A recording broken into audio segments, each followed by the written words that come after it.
Picture this. You text her. You wait. You replay her last message like it's a code you need to break. And every time you reach out, she slips further away. But what if I told you, the move that makes her chase you isn't what you say, it's what you don't. They told you to be open, to express, to reassure. But no one warned you that words can drain your value. Every message, every confession, it didn't bring her closer. It buried you under your own availability. You kept thinking communication would save you, but she was never listening for your words. She was searching for your silence. Every woman's attraction is wired by uncertainty. Her mind evolved to detect strength not through noise but stillness. When you speak less, her brain fills the gaps.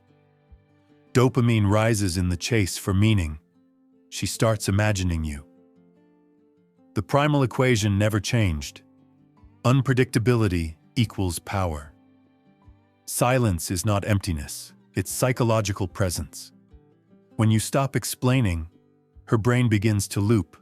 Questions, doubts, fantasies, all orbiting around your absence.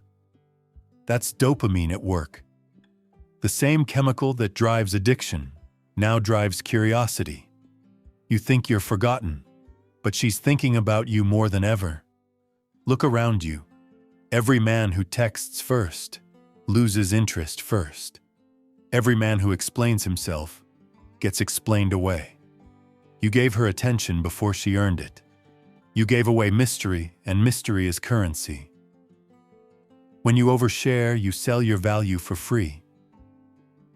Society told you to open up, to communicate your feelings, to prove your worth with validation. But that system was built to make you predictable, and predictable men are disposable. They don't want men who think they want men who confess.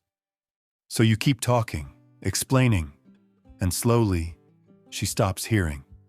Until one day, your words fall into silence, but not because you chose it, because she left. And that's when it hits you. The silence you feared was the silence that could have saved you. Men lose women not because they're weak, but because they sound like they are. Every word you throw at her is a bid for permission, and permission kills desire. Real power is quiet. It doesn't explain. It waits. So what's the silent move? Stop giving what she hasn't earned. Withdraw your energy. Focus on your mission. Don't chase, create gravity. Let silence become your signal, because real power doesn't need to speak. It only needs to be felt.